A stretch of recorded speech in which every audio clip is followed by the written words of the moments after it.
Yes, people, welcome back to my YouTube channel and welcome back to my 100k FTMO challenge. This week's video is going to be very quick, a lot quicker than our usual videos, because this week I took no trades on the account. There was nothing that presented itself this week at all, because obviously we had a lot of news coming out pretty much every single day from Wednesday onwards, and the markets were just moving crazy. So we just had to sit on our hands, just instilling that discipline mindset, being able to sit on our hands. And as you know, when you are sat on the sideline, that's still putting yourself in a position, and you'd rather be sat on the sideline, wait for the right move, wait for the setup to form, rather than jump and try chase price. As you can see, the account is still at 1.164%. No trades taken since the 14th of this month. And what we're going to do on this week's episode is pretty much just kind of overview what happened this week in terms of the markets, how it played out, and what we're kind of expecting coming into this week. So coming on from last week, where we had this price run down into these liquidity levels, swept liquidity, filled in that price gap there, and then started retracing back into the range.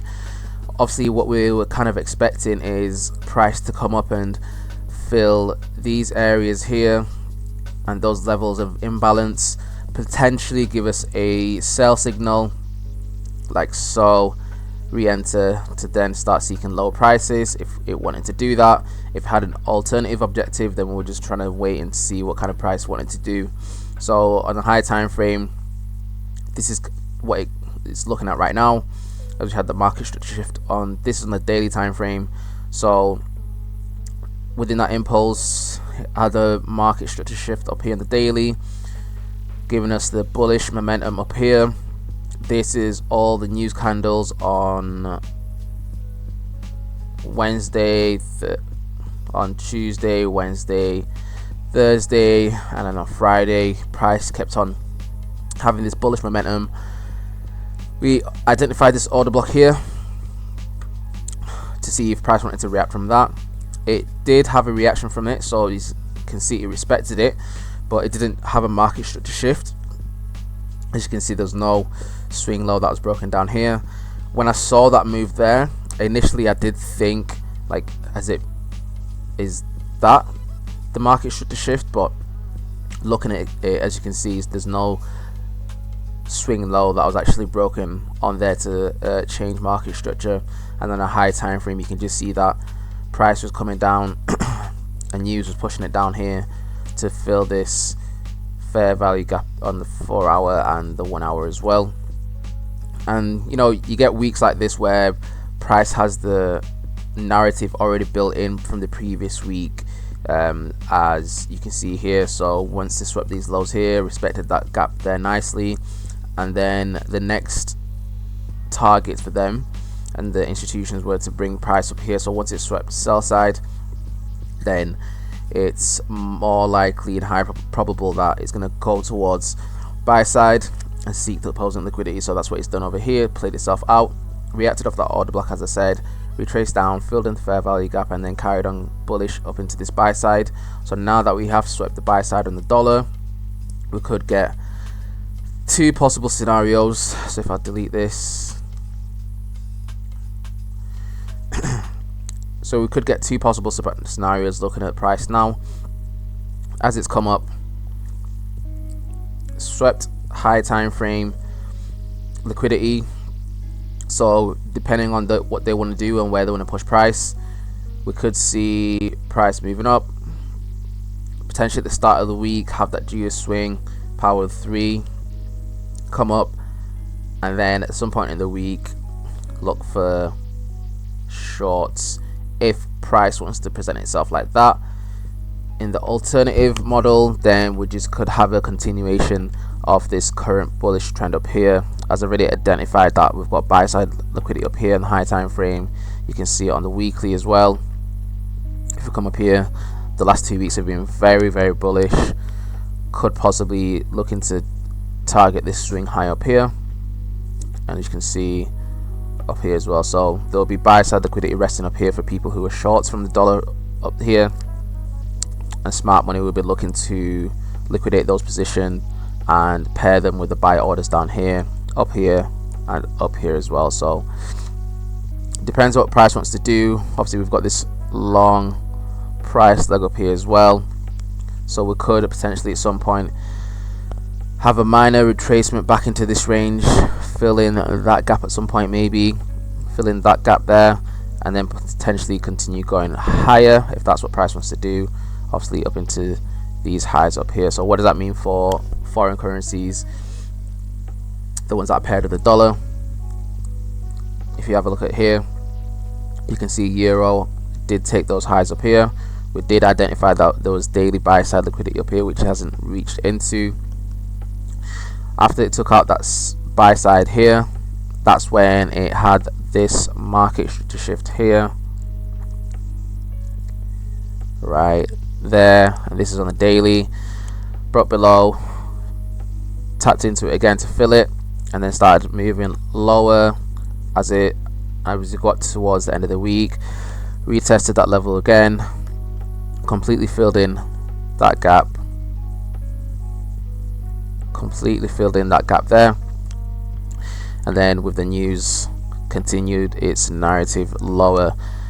As you can see on dollar, it did take out the high, whereas on euro it hasn't completely taken out that high, so I can still expect potentially continuation going lower for euro. Potentially price might want to retrace back into this range before then taking sell side, or it could just open up, and that's not the right thing, or price could just open up and then completely take sell side down here, and then we'd want to see what price wants to do from that level.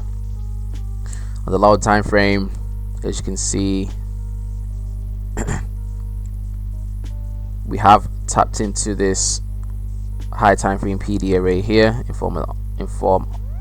form of an order block. As you can see there, even the 4 hour, you've got that lows, the last two consecutive down candles there. It's also got an imbalance within there, and then you've got these equal lows down here, which in the form of sell side liquidity. So down here as well, you've got that 4 hour fair value gap down there. So you know, these are magnets for price to come in towards, whether it wants to open up and then just tap in, reverse. It could do that. In the same way, we could get the power free if price wants to continue going bearish, then at the start of the week potentially retracement up into here, have market structure shift, and then make its way down into there. So if we do get this retracement back into here to fill in that gap, then we are going to continue looking for shorts. If he wants to continue and take sell side first, then we're just going to sit on our hands and see what plays out first, just to see how the market reacts after taking the sell side liquidity down here, tapping into 4 hour fair value gap. But those are definitely levels that I've been looking into coming into this week.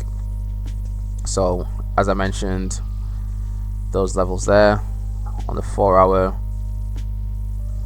and then that level there on the 4 hour as well, with the sell side liquidity sitting right below it, and the 4 hour value gap sitting right below it as well. Very good targets for, very good magnets for price to draw towards. But apart from that, that is everything from this week. As I mentioned, it's going to be a quick video because we didn't take any trades this week. We just sat on our hands, being patient, not trying to force anything. We're going to have weeks like this where, you know, price wants to do what it wants to do, move away with those impulses without letting us get in any entry patterns. But that's fine, I've seen that before, and we're just going to keep sticking to our trading plan, making sure we're not being impulsive, reacting well to the market, showing up every day, and if nothing shows up, then that's fine, all in God's timing. But apart from that, guys, I hope you enjoyed the video. It was a quick one this week. Hope you guys having a blessed trading week coming up. In terms of news, actually before we leave, because this is the last week of the month as well, so let's have a look. Monday we've got nothing. Tuesday, consumer confidence for the dollar. Wednesday, FOMC. Thursday, unemployment claims. And Friday, core PCE index. Right.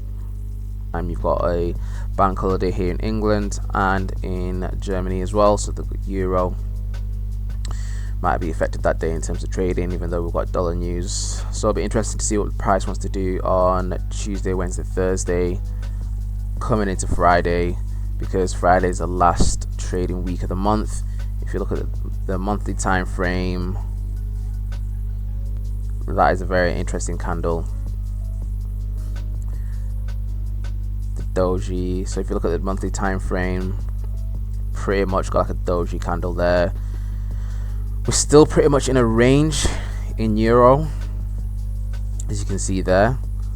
We're still sitting pretty much in this range here, which is kind of disgusting to see. But we just have to trade what we can, being very cautious with price. Dollar, the monthly candle, E-rate in itself is still pretty much like in this range. We've had some bullish momentum in the last 3 months, but nothing with real confidence, as you can see, compared to these kind of bullish candles here, these bearish candles here, just kind of sideways into this range. So it'll be interesting to see how this candle plays out and how we close the month going into the end of Q1. Apart from that, hope you guys have a blessed week. As I said before, peace, love, see you on the next page.